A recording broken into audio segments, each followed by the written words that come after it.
Morning. It's wonderful to see so many of you here today to kick off our 25-26 Second Saturday series.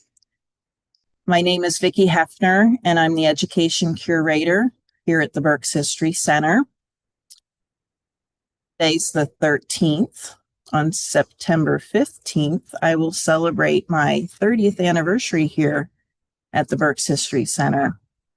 So what I'd like to say is I was 12 when I was hired here at the Berks History Center. I'm excited to have so many friendly faces here today. While I do take suggestions, I largely put the Second Saturday lecture series together. Fortunately, when Mark Turdo spoke at the Conrad Weiser Homestead about a year ago, I believe, I could not attend the lecture. So what I often do is I collect the information and then I schedule them for. I had a good report from Lynn Otto, who's the person that works at the Conrad Weiser Homestead. I as well serve on the board there.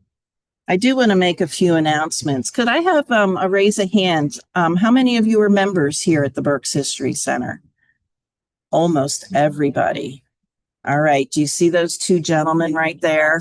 We need to snag you on the way out and get you to become members here. We do have a few events coming up next week. Please visit me at the Ole Fair. I'll be at the booth along with a whole bunch of volunteers and trustees. We'll be in the Commercial Exhibitors Building if you'd like to visit the BHC booth. On September the 25th, starting at 6 p.m., is a special lecture here in the evening. Brian Engelhardt is a trustee who just rotated off of the board here at the Berks History Center. His special program title is After the Turmoil, Events Occurring in the Wake of the Reading Riots of 1877. I'm sure all of you have seen the PHMC marker down at the railroad at 7th Street, 7th and Penn, which isn't actually a street, it's the railroad tracks.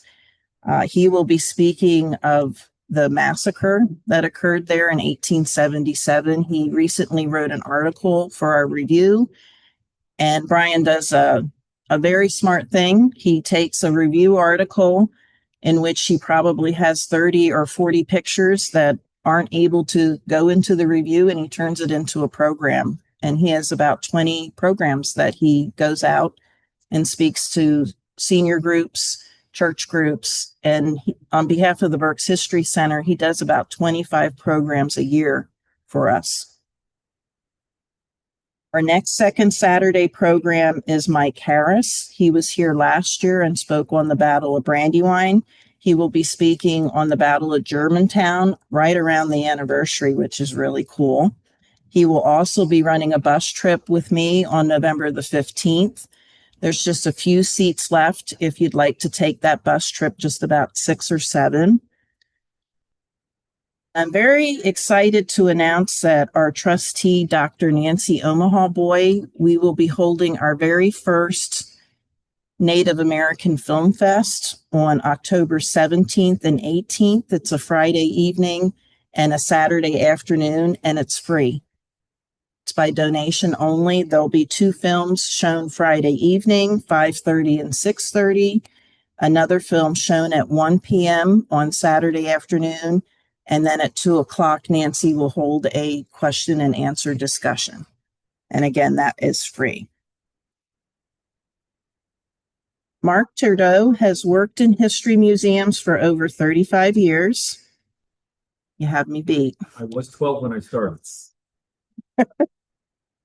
Starting as a museum youth guide, he has spent much of his career focused on curation and interpretation, developing experience in almost every facet of museum work, including exhibitions, living history, interpretation, interpretive programming, publications, and presentations. His research interests include museums, material cultures, early American religions, 18th century military history, Native American cultures, Pennsylvania German culture, and tavern and drinking culture. I saw you did programs on drinking. He has been on staff at the Moravian Historical Society. He was very impressed with our Moravian door from the Ole Valley in our Building Burkes exhibit, Fort Ticonderoga Museum, Peter Wentz Farmstead, the Museum of the American Revolution, and currently he is the Assistant Director of Interpretation and Curation at the Old Barracks Museum in Trenton, New Jersey. Welcome, Mark.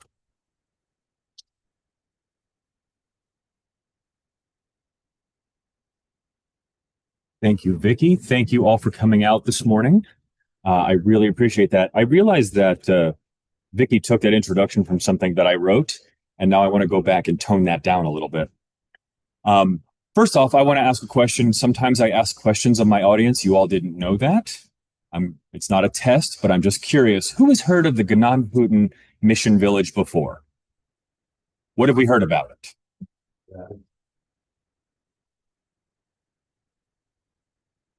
Yep. Great word.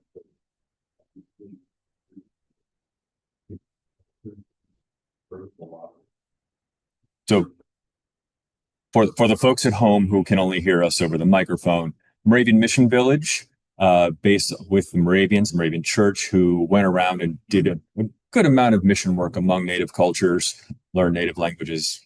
That's your encapsulation of it pretty quickly. Anybody else?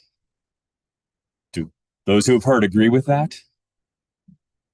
It's interesting. I'm really happy to hear anyone has heard of Gananhutten, Pennsylvania, because typically it's Gananhutten, Ohio, that more people have heard of. Also a Moravian mission village, also staffed by Moravians, but for Christian Indians living in that community.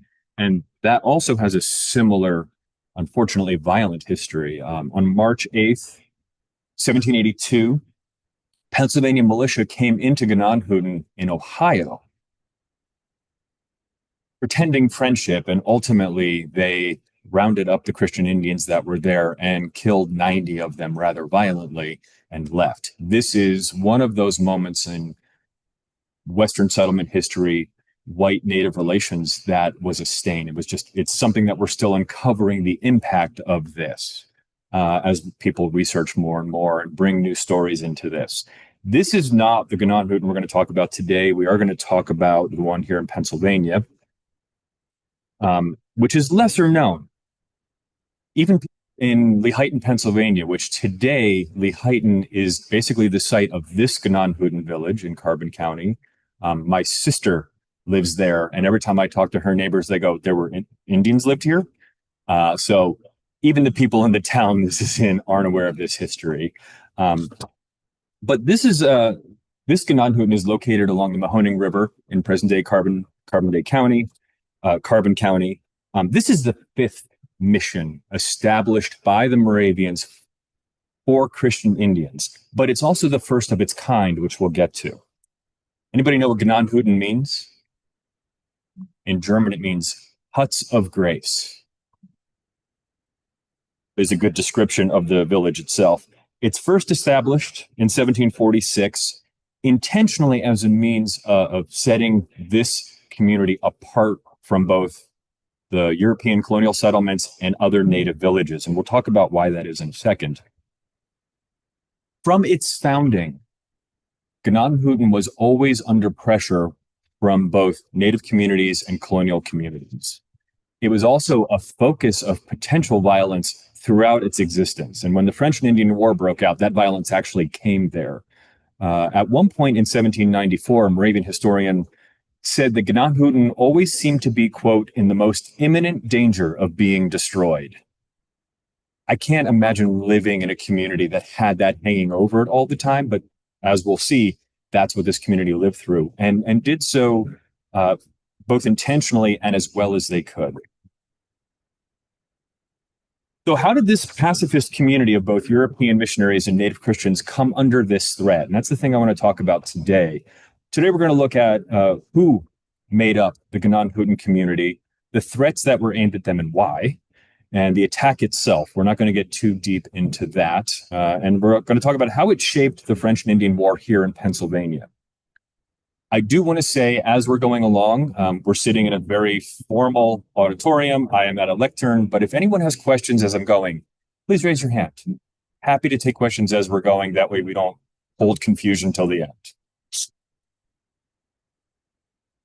If you've ever studied missions of any kind, but here in Pennsylvania, we get the Moravian missions, you often have this kind of view in mind. This is a 19th century image of David Zeisberger, one of the more well-known Moravian missionaries, preaching to a native village. This is what we tend to think of, that a missionary shows up and begins preaching. In every way, this image is incorrect. This is not how the Moravians did it. This is not how natives received this information. And in fact, even this image kind of highlights the lightness of the missionary and the darkness of the natives. And that is up for debate by all these communities. The reality of all this is much more complicated. And I want to talk about very quickly a quick background on both sides of this. First of all, by the mid-1700s, by the 1740s, Native Americans had over 200 years of experience of contact with Europeans. And within that time, it drastically changed their communities in every way. We often hear disease and colonial competition reduced the numbers of these communities, these native communities, but trade and everything else that's coming in is affecting them as well. So in some ways, Native Americans are becoming more and more dependent on colonial trade than they had been, and they were losing some, but not entirely lost all of their traditional culture and abilities. One of the things that most impacts them as far as the trade is the alcohol trade. It's in just about every reference in the period, whether it's a treaty negotiation, rum is being gifted, whether it's merchants going out into Indian country. Alcohol is a real problem. It didn't start that way, though. Originally, alcohol among Native communities was being used in more traditional ways. They were seeing it as a path to both perception and power, because inebriation was treated differently when done in very specific ways. However, as communities are collapsing, as communities are being dispersed and new ones are amalgamating, and there are all these other issues, alcohol abuse becomes a problem among many natives. Now, many native leaders saw this, tried to prevent alcohol from coming into their communities, and they were usually not successful. But by the time of the mid-18th century, when the Moravians arrive, native communities are casting about looking for new answers to these now old problems. Why hadn't their traditional ways saved them? Why hadn't they been protected? And native communities are starting to look for new options. At the same time this is happening, the Moravian Church is coming to North America, and they arrived first in 1740. Anybody know the history of the Moravian Church way back? They're a pre-Reformation, essentially Protestant, before they're a Protestant faith. They follow John Huss, who said things about a century before Martin Luther, like the Bible should be translated into the vernacular, church service should be in the vernacular, don't sell indulgences. The difference between Huss and Luther is Luther had the printing press, so he can get his thoughts out more widely. By the early 18th century, the Moravian Church is renewed in Germany. They had started in the Czech lands. They were renewed in Germany, and they became an international mission church. So they went all around the world trying to bring Christianity to places that didn't have it and trying to renew Christianity in places that did. And that's one of the reasons, both of those reasons are why they came to North America. They come specifically here to work among Native Americans and bring a formal church to unchurched Germans, which is one of the reasons why we have places like Ole having a Moravian community, a Moravian church, which the door in gallery right across the way represents. I was really happy to see that this morning. I hadn't seen that door before. This painting by John Valentine Haidt is a copy he did several times over of what is known as the first fruits of many of these nations. So it's the first converts. And one of the things I would love to say is these are absolutely portraits of those people, but when you compare each of these first fruit copies side by side. Each of these figures, which are named, look a little bit different. So I'm not sure if they're true portraits, but they are good representations. It's hard to see this, and I apologize for those watching at home, but there are North American natives here represented, and they are this figure here on the left of your screen is Samuel. He's a New England Indian. I don't remember exactly what nation. This figure here is Thomas, who's a Huron. This figure just to the right of Jesus Christ is Chup or Job. And this is Ruth, who's a Mohican. Both Chup and Maria are Mohicans. These figures, which are natives from North America, are Florida Indians. They're not part of our story today. I actually want to focus on Chup very quickly because he is the first person that a Moravian missionary meets. Christian Henry Rauch sails directly from Germany, lands in New York City, gets off the boat, and I can only imagine how wide-eyed he was when he gets off the boat and says, I'm going to meet an Indian, and then I'm going to start a conversation. But he lands in New York City, so what are the odds that he's going to run into a native? But he does. Jupe and two other members of his community are in New York City. They have been drinking for 3 straight days. And they are hungover, and they meet Ralph, who somehow impresses them that he just wants to come talk. He's not interested in coming to preach. He's willing to live in the village. He's willing to work with them. He's willing to do anything they ask, as long as he can have a little time to talk to the community. This works. And the Mohicans are among some of the first native peoples the Moravians are working with. So the very early missions are actually Connecticut, New York, among Mohican and some of the natives up there. But at exactly the same time, other Moravians are coming up from Georgia and settling in Pennsylvania. They first stop in Nazareth, which at that point is owned by George Whitefield. He loses the property, kicks them off rather. They go south, they buy land, they establish Bethlehem, which you see on the left, and then they actually buy the Nazareth tract from Whitefield and set that up. And these two communities, which are about 10 miles apart in the Lehigh Valley, form one big community of Bethlehem is the industrial and administrative center. Nazareth is the agricultural center with all these little farms all around it. And the idea is, and you'll probably have heard of this, the Moravians lived communally. That is not an integral part of their faith. That is an organizational need that they developed in order to best focus all their resources. So you don't have to live communally to be a Moravian. However, in America, where they really needed to fund and support all of the mission work, that's what they're doing. As this goes on, Bethlehem and Nazareth maintain their leadership, not only for colonial Moravians, but also for the mission villages. Now, as they're settling, they're beginning the mission work out of the Lehigh Valley very quickly, and they begin making friends among colonial officials. Anybody recognize the gentleman in the beard? Can't hear that, I'm sorry. Conrad Weiser. This is another John Valentine height painting, same gentleman who did the first fruits. On the left here in this dark blue is Count Nicholas Ludwig von Zinzendorf, the leader of the Moravian Church. And he has come to America in 1742, in part to oversee some of the work that's going on, see what's happening in this new country. It's wonderful to have a count of the Holy Roman Empire. If you see me after the talk, I'll tell you his reactions to how natives treated him. They may not have been respectful as he hoped.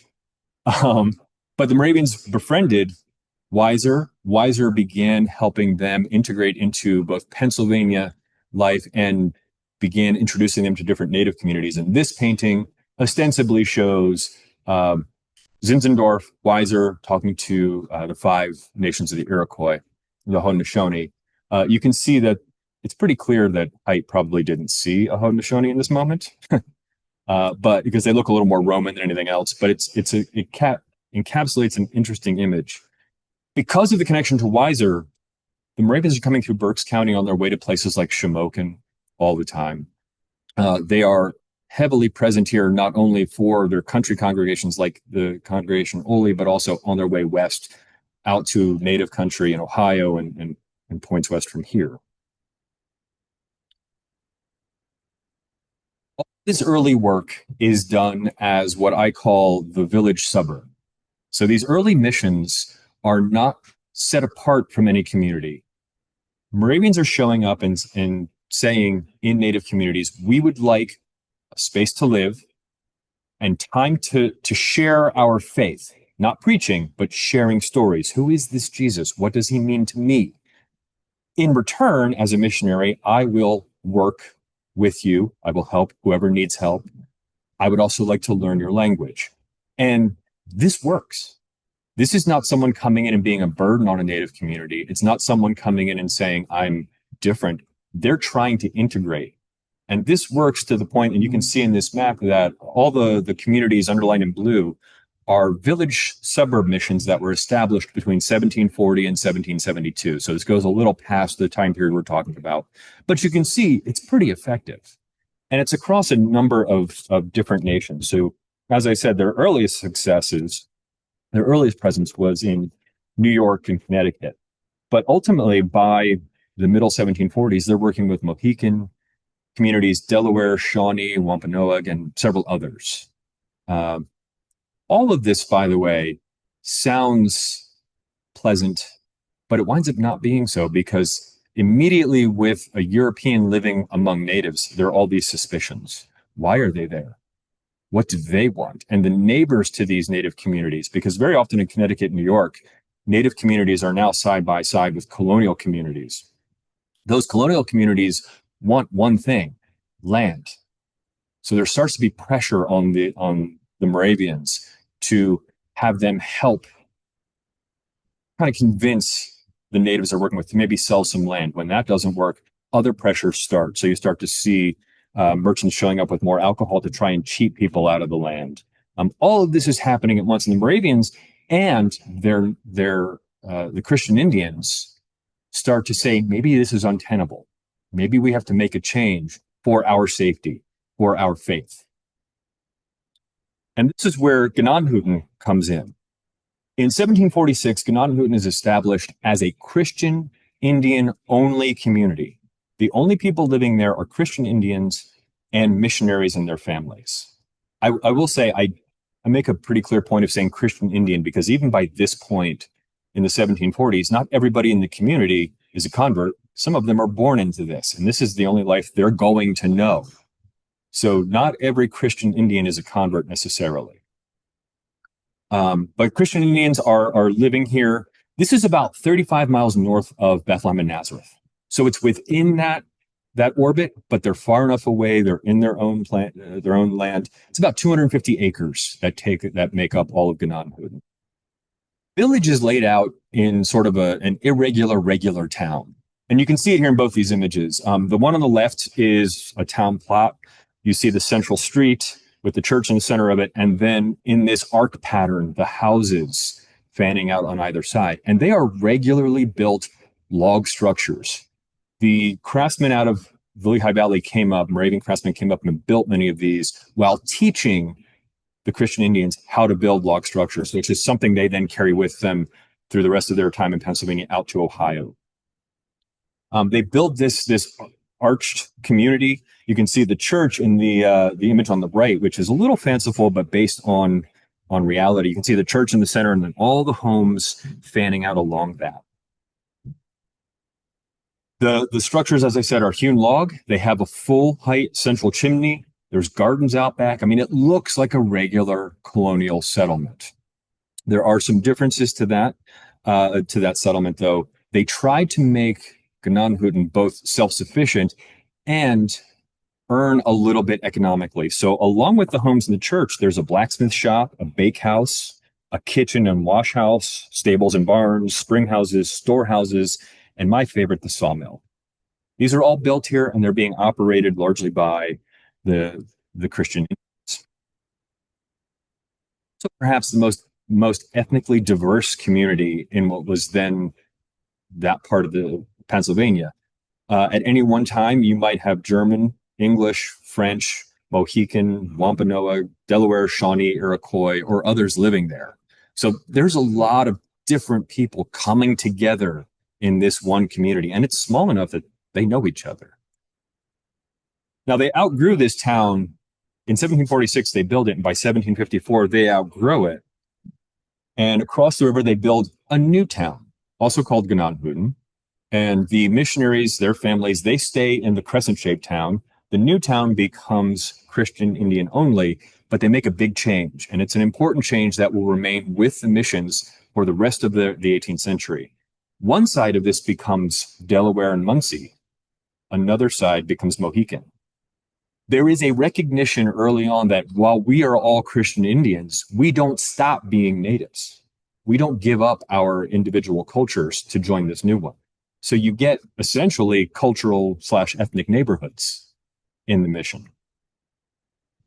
And it's something that the Christian Indians asked for and the missionaries realized needed to happen. This is not to say there were tensions. It's simply to say it seems that people wanted to live with people they had grown up with or were more familiar with, which makes a lot of sense, I think. One of the things the Moravians did do, though, to change the cultures was they introduced large-scale agriculture. And when I say large-scale, I mean all the families had a garden out back for their own use, but there were communal fields that everyone was expected to work, primarily the men. And in native life, men usually didn't do any agricultural work, and certainly not on the scale that the Moravians are having them do. But they are trying to become, the farms in Gnadenhutten would have been the envy of any colonial farmer. The amount of things they're growing, and it's things you would expect: hay, oats. They're growing flax for the flaxseed, corn. They're even producing large amounts of beeswax. And the lists you see on there, that's just one inventory from, I think, one day that I found, or one season. It's quite a bit of some of that. And along with this, they've also got horses, cows, pigs, chickens. Basically, the community looks like a typical colonial community. Thing the Moravians were concerned about, and we mentioned merchants earlier, they're worried about the trade and what the trade is going to do to shake a Christian Indian's faith. So they know that traders coming in might bring things that they didn't want, like trade silver, alcohol, things they were prohibiting generally from being used within the mission. Moravians decided the best way to do this was to establish accounts back in the shops in Bethlehem and Nazareth. And the Christian Indians, who were already traveling between Gnadenhutten and Lehigh Valley, could go to the stores, buy certain goods either on credit or pay in cash, or they might even spend a day doing day labor or the amount they owed, something. But you can see this is an account book for the Indians for this period. And when you go through it, you can see the things they're buying and how they're paying for it. Sometimes it's cash, labor, other trade goods they're making. And all of this is an attempt to make sure that outside influences that can be controlled are kept out, just so that it makes everybody's life easier. Did I see a question earlier? No? Okay.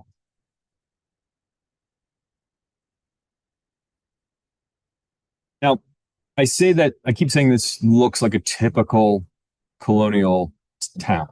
And this is something that European colonists kept saying they wanted for Native Americans. They wanted them to appear settled, to take up farming, to not have that wild life. Here is an example of a village doing just that. But because it is 18th century North America, natives can't. This is something that actually haunts them. People don't trust the Christian Indians at Gnadenhutten on both sides. First, other colonists don't believe the Moravians are safe. They think they're veiled Catholics. The Moravians do weird things like put portraits of Christ in their churches. Well, good Protestants in this period don't do that. Catholics do. And even the Christian Indians have paintings like this. Again, John Valentine Height, the Moravian artist, painted this one, but he painted ones for the missions as well. So that's curious. And British colonial North America it is really difficult to overstate how much they feared Catholicism and Catholic invasion, especially from the French in the north.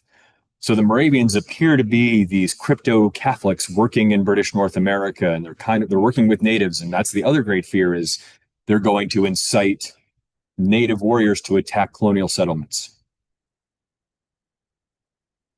That said, natives also don't entirely trust the Moravian missions and what's going on.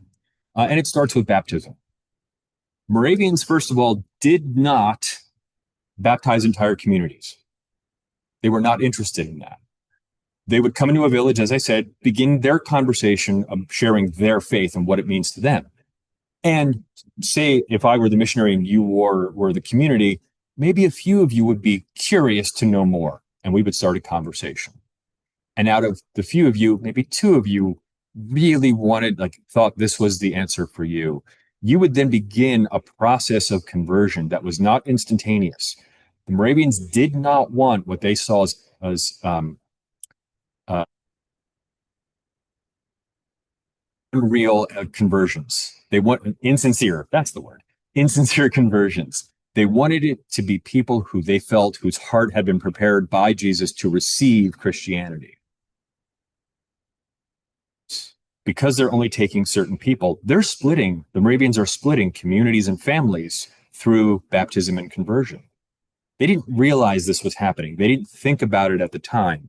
And when they did realize this was happening, did not change their approach because they felt the spiritual was still more important than anything that was happening temporally.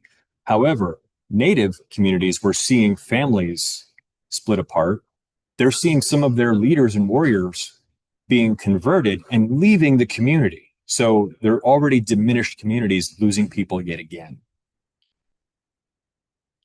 That's an easy reason to understand the mistrust natives might have for the missions. And then within the missions, even though natives could come and go, unconverted natives could come and go, they saw the Moravians putting the men to work in the fields. They saw how the Moravians made food communal, so it wasn't as accessible to all families to share as another way the Moravians were enslaving Christian Indians. You can see on both sides of this, there's all these thoughts swirling around about how much you can trust these people, whichever you see as these people. That said, the Moravian missionaries, the Christian Indians, navigated all this pretty well. They were always able to talk and try to show by both example and conversation what was really going on. However, if you didn't come in contact with them and you only heard rumors about them and you might fill in the blanks, it usually did not wind up well for the Moravians and the Christian Indians. All this tension exists all through Ganongan's existence. And the moment the French and Indian War happens, it blows up. We of course know that the French and Indian War starts in North America thanks to George Washington at the Battle of Monongahela at Fort Necessity. He kicks off the French and Indian War, which becomes this global war. But in Pennsylvania, it changes Pennsylvania Native relations almost overnight. And many of the Delaware, many of the Lenape ally with the French, including some who are living still in Eastern Pennsylvania and New Jersey. And this scares a lot of colonial officials. The Moravians and the Christian Indians become bound up in this. Again, there's that fear that the Moravians are really the French. So now that this has all happened, this brings all that to the fore. At the same time as colonial officials are growing nervous about the Moravians, the communities, the Delaware communities, now at war and allied with the French, want to increase their numbers. And many of their best warriors and captains had converted. So they're actually trying to entice Christian Indians back out of the community. And it works. In 1754, a Christian Indian named Gideon, anybody know Gideon's birth name? T.D.S. Gum. Have we heard of him? He was never a solid convert to Christianity, at least according to the Moravians. However, he had been a captain brought people with him to conversion. And then in 54, he took 65 of the Christian Indians with him to go back to native communities because he felt their better chance was surviving with the communities in alliance with the French. As the Delaware are preparing for war, you're seeing some of the very Christian Indians that had been there going off and only confirming in some colonials' mind that that's why the Moravians can't be trusted.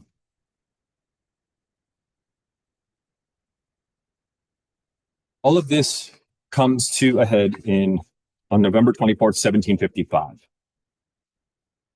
The Moravian missionaries and their families, and there's 16 of them, are living in the original 1746 community. They're apart from the Christian Indians who are living across the river in the 1754 community. Delaware warriors decide that the best way to separate the Christian Indians from the Moravians is to attack and kill the missionaries. That way, that just severs that relationship, and the Christian Indians will run back to native communities. And that's what they do in November of 1755. A small party of Delaware attack the missionaries, and there are 16 living there, including children. 11 of the Moravians are killed, 5 are able to escape. And those 5 run almost immediately back to Bethlehem and Nazareth. You can see, and the dates here are when they began working in the mission. So you can see if the attack is November of 1755, some of these people have only been there a month, a few weeks. They're not there very long. Now, this is a time period before there's telecommunications. So this happens, and you would think it would take a little while, maybe a day, for the news to filter down. However, just as the attack is happening, David Zeisberger, who at this point is in his 20s, is riding up to the community, and he hears about what's happening. And he immediately turns around and rides as fast as he can back to Bethlehem and tells them what happens. On his heels are all the Christian Indians. They do not go back to native communities. They flee directly to Bethlehem and Nazareth. And this is basically the moment that the French and Indian War comes to the east. This is when things have been comfortably a little bit on the frontier. There's a little bit here in Berks that happens, but everybody thinks it's still far enough away. But when it happens in Gnan-Houghton, and it pushes both the Christian Indians down and everybody else living in the mountains, this becomes what many colonials in Pennsylvania believe, the first attack that's going to lead right to Philadelphia. Out of this comes Pennsylvania's first government-sanctioned militia law. Pennsylvania is the only colony that does not have a government-sanctioned militia. We have a volunteer militia, the Associators, that were formed largely because of the potential French invasions in this same decade. But there's no government-funded militia. But suddenly, not long after this, there is a militia bill put up in the Assembly.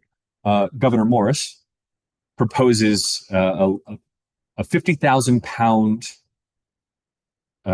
bill for funding the militia. It's rejected because there was an amendment to exempt the proprietary estates, so the Penns wouldn't have to pay. Thomas Penn wrote that he would, I love that he uses this word, he would donate 5,000 pounds to this effort if they would pass everything else. And Morris thought this was in lieu of taxes. So they pass a 55,000 pound bill. Penn sends 5,000 pounds. It turns out what Penn actually meant was he'll float the loan, and then he's going to tax Pennsylvanians to recoup his money. Even so, there is a militia that is formed. It's the first time. At the same time that the Assembly is debating all of this, individuals have to defend themselves. And Bethlehem and Nazareth do this very much because they have suddenly this influx of Christian Indians, and they are worried they're still a target. Build palisade fences around both communities. This is a later image of Nazareth. And you can see right here, this fence on the far right around these farm buildings is one of the last remaining examples of that palisade that was built. But both communities were fully encircled by these palisade walls. The Moravians are famously pacifist. They're also human. They were scared. They, along with the Palisades, actually mounted guards, armed guards at night. And for the most part, it appears it was the Christian Indians standing these guards, but there were orders that they could carry a firearm, but could not shoot to kill. They had to fire at their feet if there was anybody coming toward them to scare them away. So, and this also got the Moravians in some trouble because some people said, we thought you were pacifist and here you are with armed guards. But they were very clear that they would never shoot to kill. I've mentioned Christian Indians fleeing to the Lehigh Valley. Basically, every settler, every colonial along the mountains, when they heard about the Gnadenhutten attack, which at that point, there had been rumors of attacks up there and people were coming and going and fleeing, mostly false attacks. But after this November 55 attack, the mountain just empties and they run south. The first community they hit is Nazareth. It's the first fairly large community. Nazareth agrees to take people in, but it very quickly overwhelms their ability to provide food and clothing. So they identify a Moravian named Joseph Powell to start taking donations from people, mostly in Philadelphia and mostly Quakers, taking donations to support these people. And he creates a list of both donors and refugees. And this is a page from that. Today it's known as the Powell List of Sufferers. It's a great name, but it's also a really interesting look at what people found important. And you can see on the left side, it's things that are collected. Oh, no, I'm sorry. This is the page. Both of these are dispersals. Some of the pages have what's collected from whom, and then you see who it went to. But there are several hundred people refugees living in Nazareth, and some going down to Bethlehem in this moment.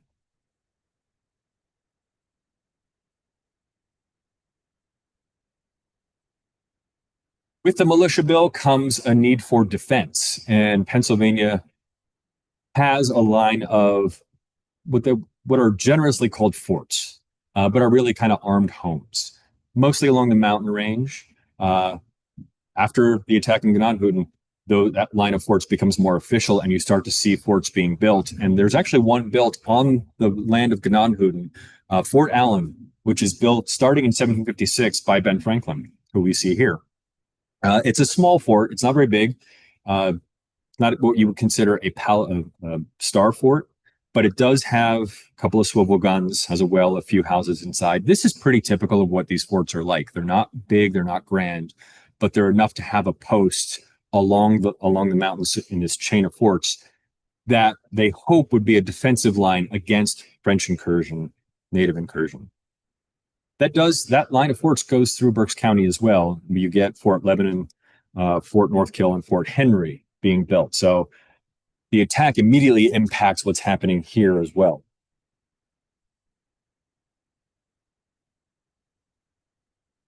With less than a year later, Pennsylvania realizes they do not want to fight a war against the Delaware and the French. So they open negotiations in Easton, Pennsylvania, also in the Lehigh Valley, not far from Bethlehem and Nazareth. Easton is the county seat of the newly formed Northampton County. They begin negotiations between Pennsylvania. There are representatives of the Crown there, and then various native nations. The Delaware are there. This is the series of treaties that T.D. Uskling is most famous for. He is there. He claims representing 10 nations, including other Iroquois. They argue with that. But you do see almost immediately people starting to meet to discuss how do we change this.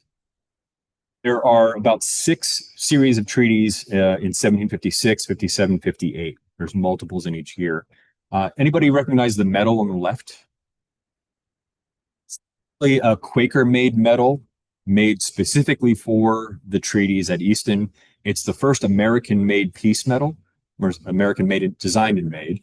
And you can see the set up top is actually an original. The set below is a later restrike from using the same molds. The figure on the right sitting there is supposed to be William Penn. He is treating with a native. Pennsylvania played on William Penn's reputation of fair dealing with the natives throughout the 18th century, even though the Penn children were not the same, cut from the same cloth as their father. Ultimately, the treaties of Easton saw all of the natives in New Jersey and many in eastern Pennsylvania agreeing to cede their land in order to get land in the Wyoming Valley and western Pennsylvania and Ohio country in perpetuity. That does not last. In fact, they move in at the end of the war, and by 1765, colonials have moved into the Wyoming Valley, killed TDS, and pushed that village out. So, but this is the treaties are a direct result of what happens at Gnadhuden. That's the thing that scares everybody. In the midst of all of this, the Christian Indians are living in Bethlehem and Nazareth. They're overwhelming the resources there. So it's decided that they would have a new community, this time only about a mile away from Bethlehem, but it would be theirs. And they would be able to work that land and have both homes and industrial buildings. The village is called Nain. It is established in 1758.